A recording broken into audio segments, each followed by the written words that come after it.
in the Discord, or if you're watching live on the YouTube stream, we are also simulcasting on Twitch today as an experiment. So you can pop on over there as well and see how the experiment goes. And it'll be, I will make sure to archive it afterwards as well. Did you change the title before you went live on Twitch? Have you? No. Yeah, you got to remember to change the title. So the title right now is Ask the VR Guy, which is not... I'm sorry. I actually need to go back in. Well, don't be sorry. All right. So I was just asking to see so we could change it. So if someone comes in and starts asking us VR questions, they don't get upset and be like, that's the wrong show. But yeah, look at that. We are actually live over on Twitch. Amazing. Amazing. Oh my God, it's in 3 screens. Dogs on film. Look, it's W Scottus1 in the Twitch chat room, W Scottus1 in the IRC chat room, and W Scottus1 probably in Discord, although I'm not really. I don't want to kill my bandwidth. Wow, and this Zoe Brings Bacon is also in the Twitch. It's actually Hey, Zoe. Using 50% of my CPU to run all this stuff. Oh boy, that's exciting. It's exciting. Things are only 50%, right? 50% is just not even being used. Right. You got the other half. For whatever you want to do. 40. It's down to between 40 and 50. So, man, this monitor is super helpful with this.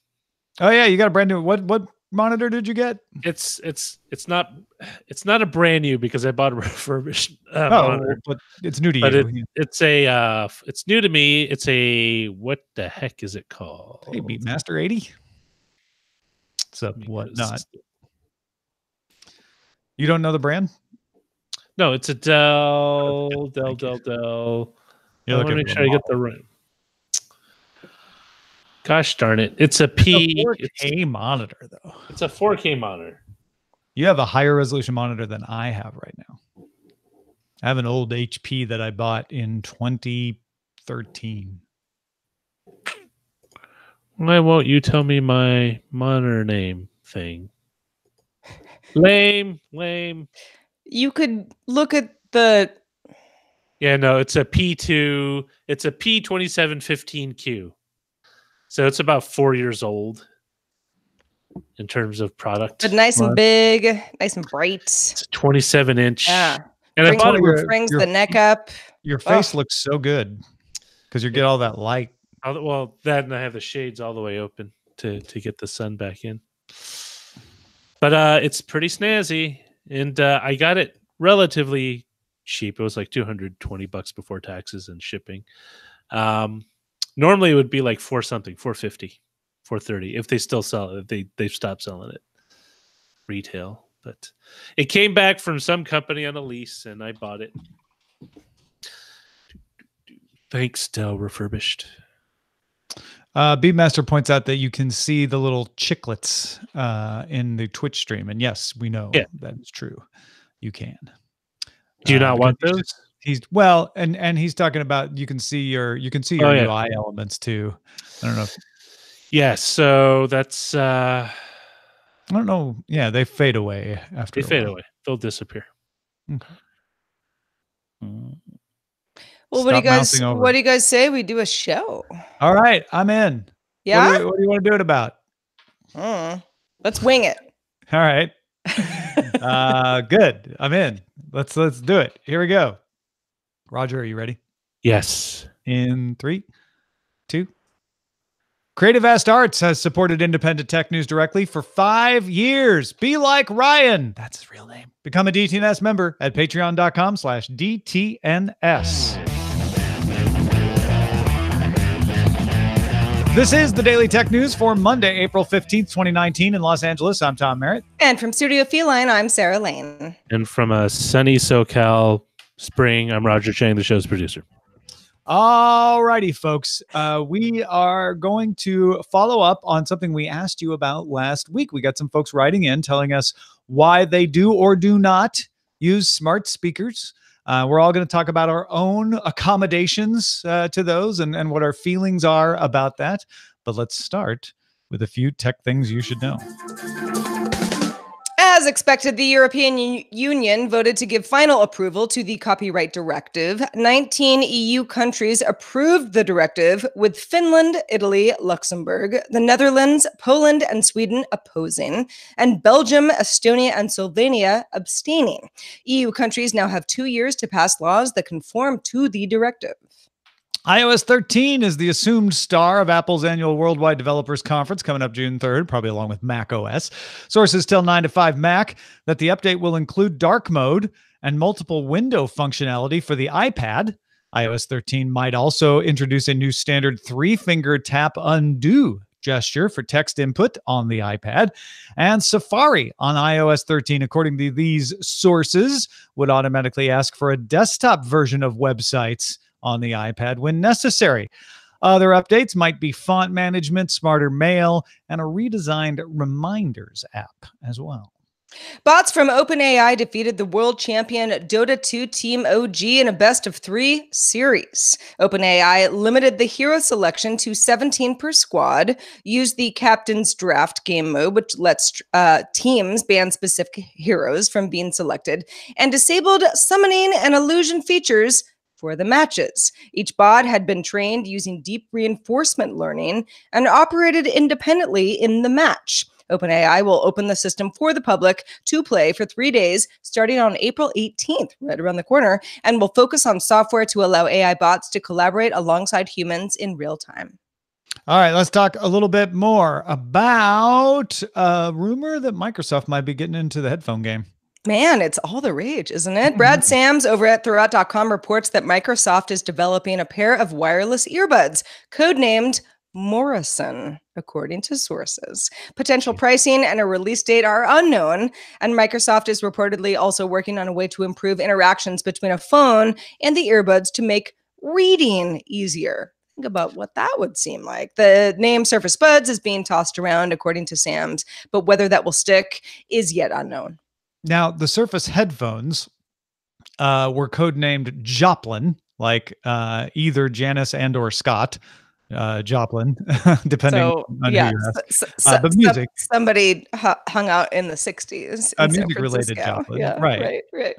And then, well, Scott Joplin wouldn't have been in the 60s. He was like way back. Well, I was thinking Janice and then Jim Morrison. Well, what I was saying was Surface headphones were either Scott or Janice Joplin. And I was getting to what you just said, which is Morrison probably implies Jim Morrison. So expect a lot of Doors music in the ads. But yeah, other than that, I mean, I love the idea of Microsoft providing another alternative out there in the wireless earbud space. I love wireless earbuds where you just put them in and they work. Yep. I'm curious, this thing that Brad wrote about the reading, using the headphone to make the reading easier. Would it be like reading to you while you're, I don't understand that. Yeah. I mean, I obviously anybody who follows DTNS knows that I'm in the middle of testing out some earbuds for a later dump on why they're good and why they're not. And for the most part, you know, I have a lot of positive things to say, but I was like, how would I mean, would the assistant be reading things to me? Because that's not really be a super novel. Like, touch a word and it'll tell you how to pronounce it or give you definitions. I'm curious. I'm very curious. Yeah, same. Yeah. Send along your speculations to feedback@dailytechnewsshow.com. Please do. You can find all kinds of reviews of the Samsung Galaxy Fold out there today. I read through a bunch of them, and the consensus is you can see and feel the crease a little more than people expected when it is in its tablet mode, but it mostly disappears when you're looking at it head on, and you just barely feel it when you're swiping. Pretty much everybody said you get used to it really fast. And all these folks just got their hands on it for a few hours at most. Nobody likes the notch where the cameras are up in the corner, but everybody said the hinge is really solid, really stable. The tablet does lay flat when it's unfolded. The fingerprint sensor is on the Bixby button, which threw a few reviewers off because they expect the fingerprint sensor on the power button, which it's not. 4.6-inch front screen generally felt small to most of the people I read. Also, while it can fit in a pocket, some people are like, yeah, it fits pretty well. Other people are like, this did not fit in my pocket. Maybe it depended on the size of the pockets of the person who's trying it out. I don't know. App continuity, which is what expands the app from the small screen when you unfold it to the bigger one, seems to work well for the apps it's been designed for. Those are all the Google apps, I think Spotify, WhatsApp, a few other apps, but not every app has it. If you don't recall, the Samsung Galaxy Fold has that 4.6-inch screen on the front and a 7.3-inch screen when unfolded. It's shipping April 26th for $1,980. Brian Heater from TechCrunch said, the Fold's not perfect, but it's a pretty solid first take at a new smartphone paradigm. Jessica Dalcourt over at CNET said, on the whole, the Fold feels like a premium, cohesive device. Lauren Good at Wired said, Samsung is acknowledging that this thing isn't for everyone, and they're right. She was like, I don't think I'm going to buy one. The Verge's Dieter Bones said, a small tablet that happens to fold up is how he would describe this. Not a phone that you can turn into a tablet. He's like, it's a tablet that you can fold up and put in your pocket. And Jeffrey Fowler over the Washington Post said, the question is, how many people really need an Android tablet with them at all times? Well, I think the Verge's explanation of this is a small tablet that you can make smaller and take with you on the go would be the selling point for me, because the whole idea of like, well, the notch is a little weird, and the way that it folds is this or that. It's like, if this is a all-in-one device, and I've decided to go with the bigger form factor, knowing that I can put it in a pocket. If I'm not wearing my skinniest jeans, blah, blah, blah, then great. I think that is actually, that actually makes a lot of sense to me, rather than how this is not a tablet, not a phone, or maybe it's both. There were a couple comments out there too of people saying, you know what, 7.3-inch tablet isn't real common these days. I forgot how handy that is. To have a smaller tablet for certain things.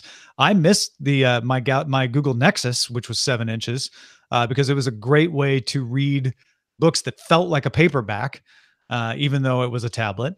I think it was Dieter Bohn from The Verge, I may be wrong on this, said that you can still use it even when it's partly unfolded. So like you don't have to fold it flat. It still works in the tablet mode, even so you can hold it like a paperback and read it that way, which I'm like, cool. I wonder if that'll come in useful. Anyway, it's a $2,000 item that I will, as much as I'm tempted to try it out, not be getting, mostly because I just didn't want to go through all of the hurdles you had to go through to order one for the privilege to give them $1,900. But I jury's still out. I still think there might be an unexpected function to this. It might end up just being a flash in the pan. I don't know. I don't know. It's funny. We're still at that point where we're all like, how is this going to be better for us? We don't know yet. None of us have one, So it's like you get the initial reviews and people have their things to say, and you take that into account if you read tech news, as we do. And then you I'm kind of like, well, I want to try it, but I don't know if I need it. I wonder if, like you say, because the Washington Post also said it feels like it's a tablet, not a phone. I wonder if it ends up just being an option for tablets. Like when tablets come out, there'll be a few different sizes, and there'll be 1 and 2 versions that are foldable if you want that. Because it's easier storage. Imagine a world where we're like, remember when the iPad came out and like tablets didn't fold up? Back then. They were just big. Weird. Yeah. You just had to deal with them. Like it may not be a new form factor. It may just be a feature for tablets. Yeah. Moving on, Microsoft notified an unknown number of affected Outlook.com users on Friday that malicious actors could have viewed account information from January 1st through March 28th of this year, thanks to a compromised credentials from a support agent. That agent has not been named. The majority of users were informed that account email addresses, folder names, and subject lines of emails were also visible. Less than 6% of affected accounts were notified that the bad actors could have had unauthorized access to the content of their email accounts. Motherboard says that some compromised accounts were used to reset iCloud accounts linked to stolen iPhones. I know you want to name and shame that customer support agent, but can you imagine how bad you'd feel if you're the one who got spearphished? Yeah. And or the result of this? I mean, Yeah. That's where the biggest breaches come from. And the fact that there is content of your emails in a small number of cases, but 6%, up to 60%. That's still a lot of cases. And because it was used to get iPhones, this all comes back to not a tech breach. This comes back to a human breach where somebody there wasn't a piece of security. There wasn't a piece of technology that failed. It was somebody got tricked, and it's easy to throw stones at them, but all of us have been close to being tricked, or some of us out there probably have been tricked and are embarrassed to admit it. Absolutely. And before the show, Roger and Tom and I were talking like, do you have Outlook.com email addresses? I mean, maybe not. I do, because I was forced to at some point because Hotmail went away, and that was like the way that I was able to port over a bunch of information that I had in the past. So this is not something this is a dormant account for the most part, but it is an account that I have, and it was something that I had kind of forgotten about. I definitely still have one because I have an Xbox Live account. Well, I have an Xbox Live account too, but I don't have an Outlook.com. I don't use an Outlook.com account. You don't have to have Outlook to use Xbox Live. No, but I had it before, and that's just what it tied it to. So okay, I see. Starz, the television service, recently had a lot of screeners of upcoming episodes of shows that hadn't been released, leaked online. They did what a lot of companies do in this situation. They're not the first to have it happen. They hired a third party to go track down copies of them being posted without authorization and get them taken down under the DMCA, the Digital Millennium Copyright Act. However, the third party they hired was a little too ambitious, to the point that Starz has had to issue an apology Monday for ordering Twitter to remove 2 posts, and probably more, with links to articles about the TV show piracy that I just talked about. Starz said their third-party copyright enforcement company was a little overzealous. Torrent Freak had a tweet linking to their story taken down. The story from Torrent Freak merely mentioned that piracy of Starz content had occurred. It did not link to the sources of the piracy or name sites hosting infringing content. It did include limited screenshots in order to illustrate watermarks that showed that these were screener copies, which was relevant to the story, and a tweet with a link to a follow-up story about the tweet being taken down was also taken down. A number of other journalists, including Columbia Journalism Review chief digital writer Matthew Ingram, also had their tweets removed. There's a lot of frustration out there about the fact the way the DMCA is supposed to work. If Starz comes to you and says, take this down and has my copyright, you take it down. And if someone says, no, it doesn't, they're wrong, you put it back up. And people like Matthew Ingram are saying, I let them know 2 days ago that there was nothing infringing about what they took down, and they haven't got back to me. Yeah, before the show, I had mentioned, this seems like a really weird story. And you were like, no, it's actually pretty cut and dry. It's just the players involved that makes the story interesting. Yeah, this happens a lot. It doesn't always happen to Torrent Freak, although it actually happens to Torrent Freak quite a bit. It usually doesn't happen to this number of journalists at once. But these companies, these third-party companies, they always cast their nets wide. That's one of the problems with the DMCA is they can just say, take something down because they're covering their butts. Like we want to make sure we get as many of these copies down as possible. So we're not worried about false positives. And that's a problem with the law. It's been a problem with the law for a long time. Would you like to talk about very large airplanes? Yes. Good. The largest airplane ever created took off on Saturday, 45 minutes after sunrise in the Mojave Desert. That's in California. Stratolaunch has been working on the plane for 8 years. It has an 835-foot wingspan with twin... 385. What did I say? You said 835. Oh, no, that would be very cool. But we'll go with 385-foot wingspan with twin fuselages and 6 engines. It reached 189 miles per hour and flew up to 17,000 feet above during its 150-minute test flight. The Stratolaunch can carry 250-ton rockets up to 35,000 feet where the engines can ignite and enter space. This is a very cool plane. Since it can take off from airports, that would open up more rocket launch opportunities as well. The project has been founded and funded by Paul Allen, who passed away last October. Yeah, so it was a bittersweet moment for a lot of folks working on it, since Paul Allen couldn't be there to see it come to fruition. But it was a great test. People were very happy with how the test went, and it could reduce the cost of launching. They had partnered with SpaceX at one point, but that partnership fell apart. Now they're partnering with Northrop Grumman, and there's also competition out there. Virgin Galactic wants to do similar operations, and they'll be testing their own version of this.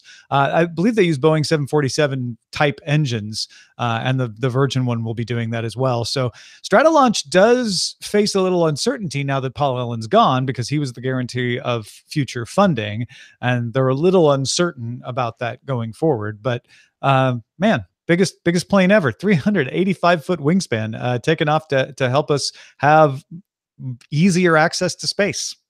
Yeah. And also, how would that change? Like, just using this as a model going forward, how does that change our international airports? Is there a terminal where it's like, oh, that's the rocket terminal where they go to space? No, that's an interesting question, right? Because right now, if you go to big airports, a lot of times you'll see the cargo area, right? Sometimes you won't. Sometimes it's separated enough that you can't see it. But a lot of times it's fun if you can see it, to be like, oh, there's the UPS plane. Like, will there be a sort of similar situation where you're looking at like, oh, there's the 385-foot right. Stratolaunch. Yeah. They're going to space today. Cool. There it goes. That would be so cool to be able to watch. I know. Essentially a rocket launch. You're not seeing the rocket part of the rocket launch yet, because that happens up in the stratosphere. But yeah. I hadn't even thought about that aspect of it. Just, your airport lounge seating will be much more, have another consideration in the future. TSA pre is more meaningful now. Yeah. Get into the rocket terminal. Well, if you're not going on the rocket, I doubt they're going to let you in the terminal, sir. It'll probably be just, I know. It'll probably be a satellite or two or a dozen. Yeah, it's not manned rockets. It's just, it's what makes it so impressive is, been doing this for decades. The Pegasus rocket was one of the big ones where they would launch it from the air, and it would, you would ideally skip 1/3 of the travel up and not have to build the stage for that. But it's just the sheer weight that it can carry. It was 250 tons. 250 ton rockets is what it can carry. I think it's 1.3 billion pounds, million pounds. That's that's a significant upgrade from similar systems right now. So, if they can get it, ideally it's supposed to reduce the amount that launching would cost. But 1.3 million pounds. That's definitely takeoff weight. So, and especially since you don't have to carry the propellant for the rest of it. Yeah, exactly. It reduces the fuel a bit too. Hey, folks, if you want to get all the tech headlines each day in about 5 minutes, be sure to subscribe to dailytechheadlines.com. All right, last week, Jesse, aka Hometown Rival, asked our opinions on the security of voice speakers. And then Thursday, we had that story about the reviewing of your voice recordings on Amazon. So we did put out the call last week for the DTNS crowd to let us know what they think. And we've got a representative sample of your emails, as well as our own perspectives on whether or not we like to use smart speakers. And if we do, how we approach that and what our security thoughts are from that. This all goes back to having Laura Shin on the show a week ago, Friday, when she said that she didn't want any smart speakers in her house because she just doesn't think that's that she trusts the security of them yet. So let's start with Tony. Tony is an IT consultant whose clients often ask about smart speakers. Tony says, I typically tell them, you must weigh the value of the data with the security precautions you take. Classic security answer, and a good one from Tony. Tony says, if you're a person who regularly deals with confidential data, such as medical information, industrial trade secrets, or national security, your data becomes much more valuable. In this case, you would be a fool to have one of these devices within earshot, as there is a lot more motivation to tap into it. But he said most of us probably don't have anything to worry about. Got another email from KV in Windy, Virginia, who says, most of the time I use this as a developer toy. The APIs for Echo, in my case, are fun to mess with. Paradoxically, I don't really use it day to day, as I find voice interaction awkward or slow for most tasks that are 1 or 2 taps away. Also, due to personal concerns about privacy, transparency, and risks of accidental capture with others in the house, it's either mostly muted or unplugged. The developer who likes to play with it also knows the dangers. I like that. Nick wrote, after switching to Android and being clued into the My Activity section of Google's settings, having a history of everything I've ever done with a Google product, I was officially creeped out. I was also upset that I wasn't told about the data collection up front. I am not going to put a smart speaker in my house. If I could use a smart speaker without fear of data collection, I'd reconsider my position, as the idea of asking for some music or a podcast to be played in the background appeals to me. I use Google's My Activity page to regularly prune what Google knows about me, but I wish I didn't have to, as it's a chore. And Jesse, aka hometown rival, who kicked off this entire conversation, give us a little bit more insight on how Jesse's setup looks. Jesse wrote, my family has 3 smart speakers, an Amazon Echo in the living room, and a Google Home in the kitchen and master bedroom. We mainly use them for setting timers, turning smart switches on and off, adjusting our Nest thermostat, and asking an occasional question. Every once in a while, I'll play music or cast a podcast from my phone.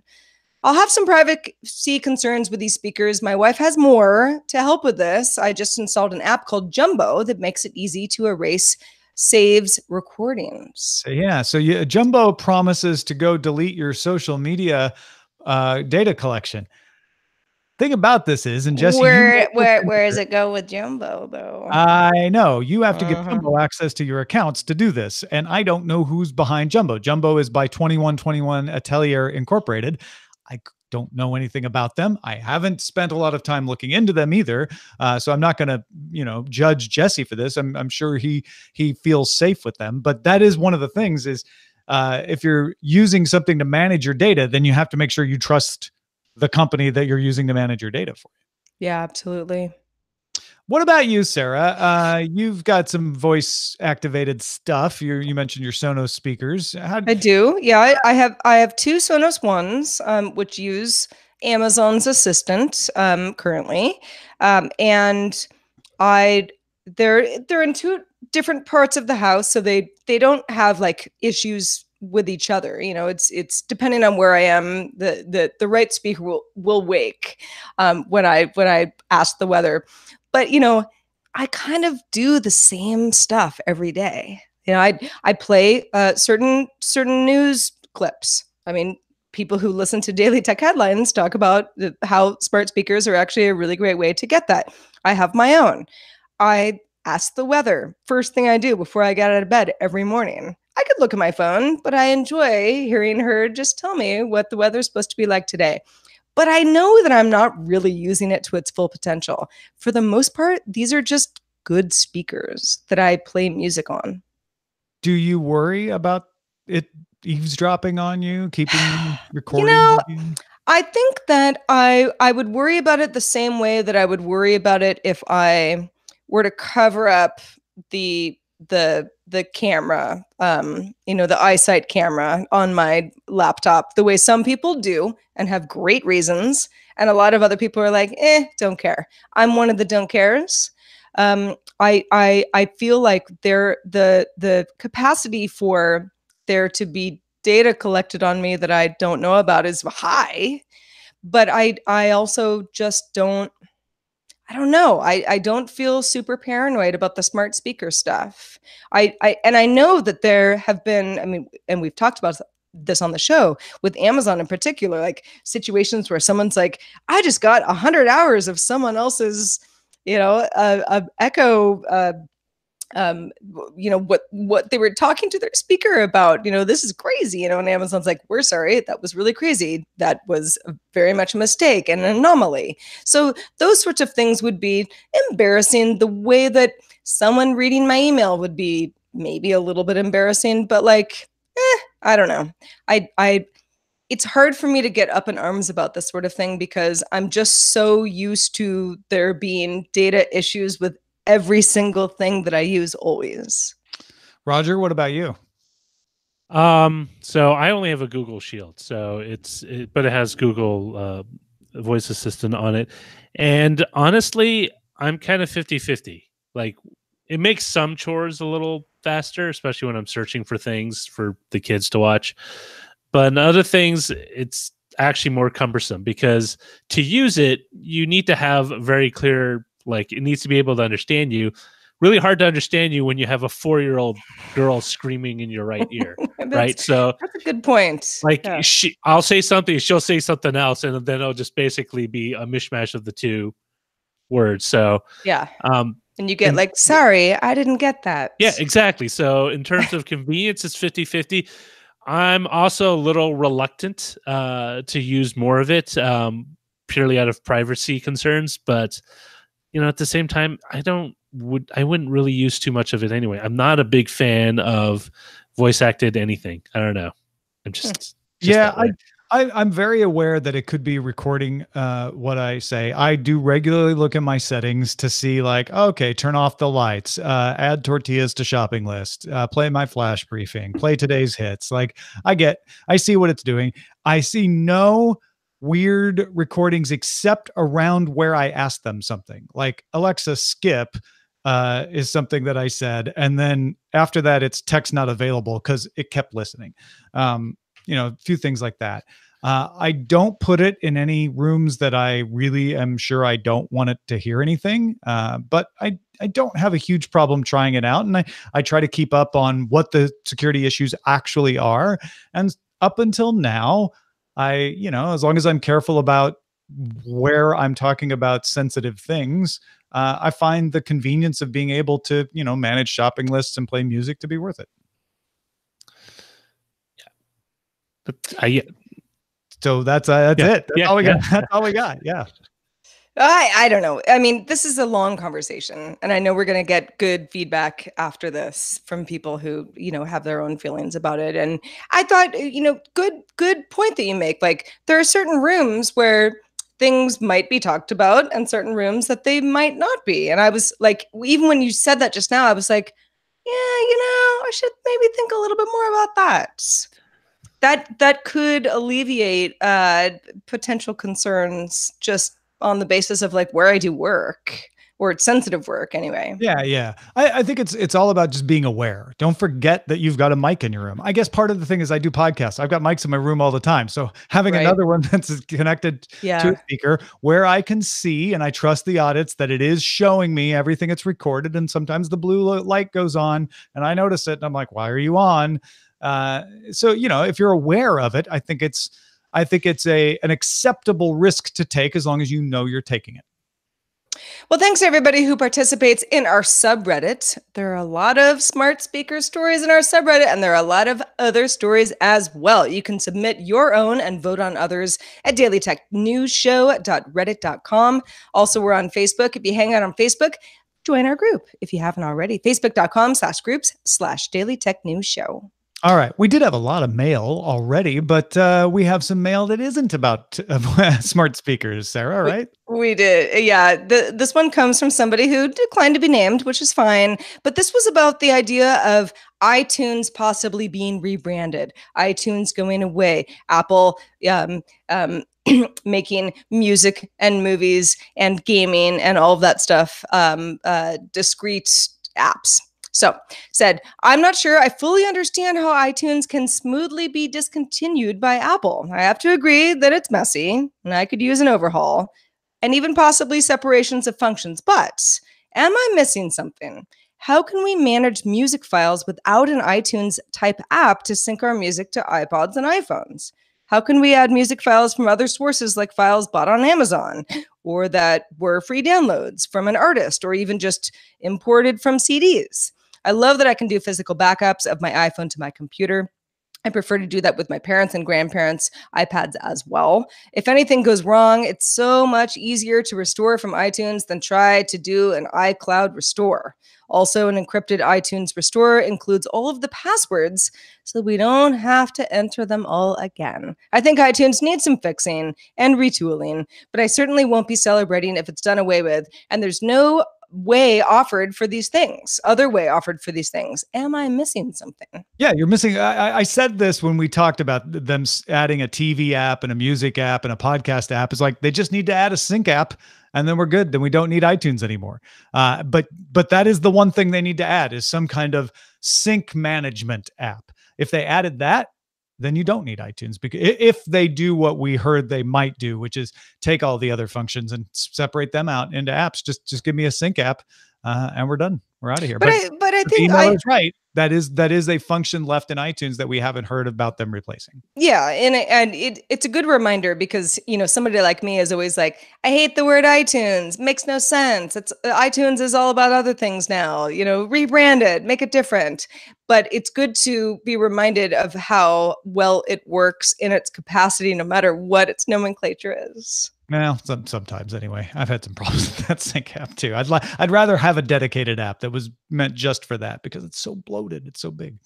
Hey, folks, our goal each month is to get one more patron than last month. That means we need you to become a member of Daily Tech News Show. Right now, we're about a dozen less than last month, and you're missing out. If you're not a member, you didn't get the editor's desk episode on Wi-Fi 6 that came out on Friday morning. If you're like, I don't know what Wi-Fi 6 is. I don't know whether I need a new router yet for that. Will I be able to take advantage of it? Those questions were all answered. And you can access that episode right now by becoming a member at patreon.com/DTNS. And if you have feedback for us, we would love to hear from you. Our email address is feedback@dailytechnewsshow.com. We're live Monday through Friday at 4:30 p.m. Eastern, 20:30 UTC. Find out more at dailytechnewsshow.com/live. Back tomorrow with Patrick Beja. Talk to you then.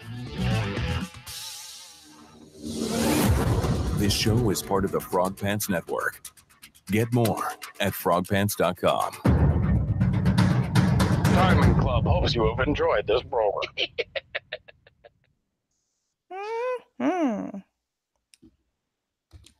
Howdy ho.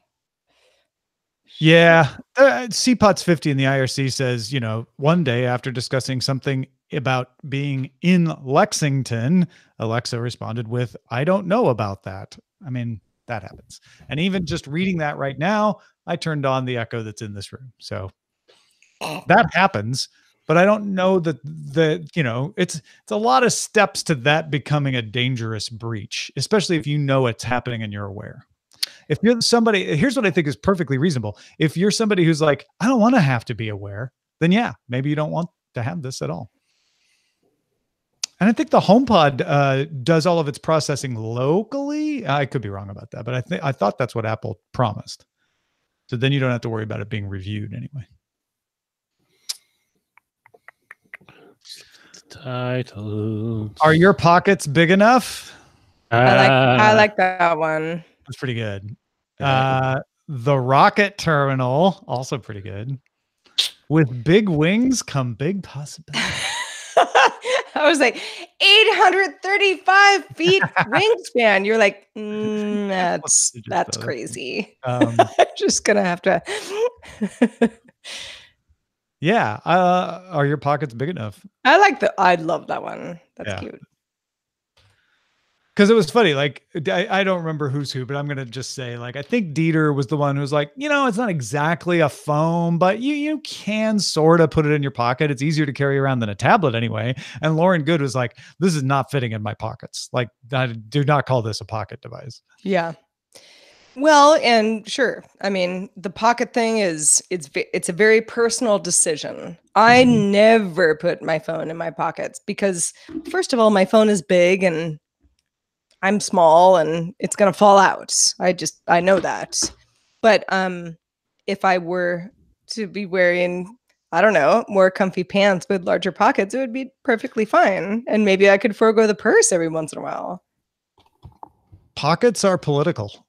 They are. The restriction of pockets was used for centuries as a way to keep people down. It's a real shame. Mm-hmm. Thank goodness that pockets are here for all now. Pockets have been vindicated. If they come for your pockets, that's when you know. Right.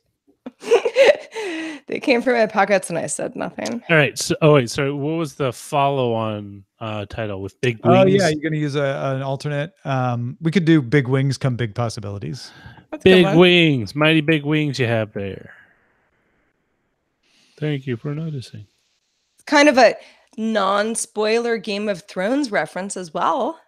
Big right. wings, yeah, big possibilities. I'm not spoiling anything. Involved. Yeah. There'll be a game. They should do a Game of Thrones theme restaurant. Do they not? I feel like there probably is that. I'm sure there's a bar somewhere. or a pub, but I'm like, if you can imagine it, it exists. Game of Thrones themed pop-up came to San Francisco 2 days ago. Well, it's funny. We all have those. I don't know. There was a Games and Thrones restaurant in Burbank, but it's closed now. Oh, bummer. That would have been fun. We all have that franchise where we're like, I'll get to it. I know you guys all like it a lot. That's fine. I have a really good friend who is like that with Game of Thrones, where I'm like, you can't be like this with Game of Thrones. You have to watch it. You have to. But that's the way that some people like feel about Star Wars, or there, so many where you're just like, no, I'm gonna live my life and I'm not gonna enjoy this. But a bunch of us we're in a Slack group that's all about Game of Thrones, and just like weird conspiracy theories and strange memes, and we have to like get it out, so we get it out with each other. And she's part of the group, and at the end of last night, she's like, I mean, it's amazing how much I have no idea what you people are talking about, but it's very entertaining. There's dragons, there's magic, everybody's pumped. I've never seen the show once. It's kind of a funny way to be part of a thread, but why not? That. We do spoiler in time for Cord Killers after Cord Killers every Monday, and we'll talk about shows that the two of us have watched, me and Brian and Bryce too, and we're very careful to make sure we tell people, okay, now we're switching to the next topic. If you haven't watched The Office, right? We're rewatching The Office UK right now as sort of a library watch. And with all of that care and all that effort to make sure we don't spoil people who don't want to be spoiled, there will be people like, oh yeah, I don't watch any of the shows, but I just like hearing you and Brian talk about them. Totally. So funny. It is. It's sort of like you want to be part of the, I don't know, there's like emotional momentum. That want to be part of the zeitgeist. Yeah, exactly. That would be, I can't really think of a show that I've done that with, but I'm sure there's something I'm just not thinking of. I'm trying to think. I do that sometimes with video games where I've played a version of it, but I don't know the most recent one. But I sort of keep up by reading comics or occasional articles, and I'm like, okay, I guess I sort of know the general zeitgeist. So when I see someone talking about petting the dog, I know that's a Red Dead Redemption 2 reference, even though I haven't played it, and I try not to make those references and pretend like I know, but at least I get the literacy of it. Maybe that's what that person's getting, is like, okay, now when I hear all these people talking about dire wolves, I know they're talking about Game of Thrones, even if I don't know what that means within the show. Right. Well, I think she also, she even said, because again, no spoilers, but we were dissecting last night's episode and what we think might come in subsequent episodes. And she was just like, I mean, what you guys are saying is insanity. Like, it sounds like absolute insanity from somebody who just like, where I'm like, well, yeah, it's a fantastical world that does not exist. Right. And there's not only things that don't exist, but then there are ways of talking about them that are specific to the show. Yeah. Right. There are terms they use that we wouldn't use that term here, but it's the term they use within that universe. So that makes it weirder. It's like when I used to hear people talk about World of Warcraft before I ever played it. And I'm like, that sounds like another language. I have no idea what you're talking about. And then I played it, and all of a sudden these conversations that hadn't made sense to me became clear in retrospect. I'm like, oh, that's what they meant when they said that. Sure. Yeah. Right. Yeah. Yeah. Which is, I mean, not unlike just hanging out on the internet long enough where you're like, oh, that's what that acronym is. Like, it's all kind of the same. Right. You just, you find your tribe, and then you speak in your little language. Yeah. You win or you die. Like, wow, right. That's so dramatic. Like, oh no, another thing in the show. Yeah. I choose violence. We watched the little making of episode 1 that HBO Now put up yesterday, and they make a big deal of how George Lucas visited the set of Game of Thrones during the filming of episode 1. I mean, in a way that helped shape the narrative of the show, or just cool because it was George Lucas? To be there because he's like, this is a cool show. Can I come? And they're like, yeah, you're George Lucas. Of course you can. I mean, it's weird. I was actually okay. So, and this might be a little dramatic, but my friends and I, my Game of Thrones friends and I, doing our little kvetching as we were doing. Last night we were sort of like this is the biggest show. I mean, like, okay, Star Wars is a whole different franchise. It's film, it's cinema, you can't compare them side by side. But that also started so long ago, where the people who really care about it, for the most part, are people kind of within our age range that just grew up that way. Game of Thrones just came on the scene, what, 7 years ago? And well, 8 or 9 now. 8 or 9. Yeah. 9. Yeah. Okay. Well, so within the last decade, and is such a big deal. And it's funny how like what's going to be that new sort of, oh, like if you're a super nerd, you really like this, this show, this movie, this, series. It's not even a super nerd thing. 17 million people watch this. My sister texted me yesterday saying like, oh my God, it's like the Super Bowl, right? Like it has transcended nerddom. Yeah, right. To the point where this may be the last of the, of the mass culture enjoyments. This may be one of the last things that everybody's like, oh yeah, if I don't watch it, I know what you're talking about it because it's so big and everybody watches it at the same time. It may be the last appointment viewing big thing. Well, I don't think that's true.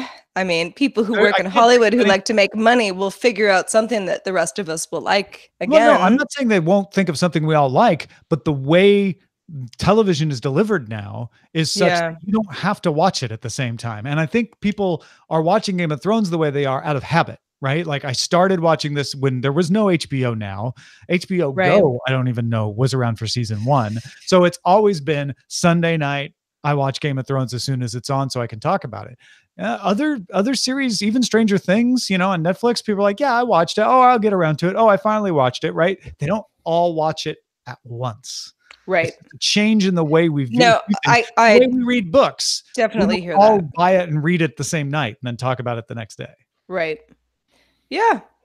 I mean, very good point. I don't know. And yeah, the super nerd thing, what I mean by that is not like, oh, you're, it's sort of like something that you're so into that you're just, like me, like I'm in a Slack channel talking about Game of Thrones every day. That sort of like, that's the super nerd thing. Like the super nerd thing no longer has some sort of like connotation of, like what kind of person you are. It just means that you're super into something. It's massively popular. Like it is, millions of people all watching it at the same time. And I'm not sure we'll get too many more of those sorts of things. Think it came at that time where it bridged kind of a shift in media consumption and has ridden kind of that wave very well. If you think of all the appointment watching before then, even then, like super fandom, I judge fandoms based on the amount of shipping that gets done in fan boards and stuff. And like, before then you had things like, Battlestar Galactica was kind of the reboot was kind of a thing for a segment of the population. Tom, remember you came over to Revision 3 to watch the last episode with like the other 10 of us. Back at Tech TV, it was Buffy the Vampire Slayer. I remember because Patrick was poo-pooing it every time I was talking with Josh Lawrence and a handful of other people about that show, including I think Nikki. But like in terms of just brand awareness, like Game of Thrones, I mean, even it outstrips Walking Dead, I think, in that regard. Yeah, like just Walking Dead, has 5 million or so, per episode. So it's and Game of Thrones is worldwide too. I don't think Walking Dead's numbers are worldwide. They're just US. So it may be apples and oranges, but yeah. Well, folks, thanks for watching on video and hope you have a lovely rest of your day. Audio folks, stick around. There is in fact more to come.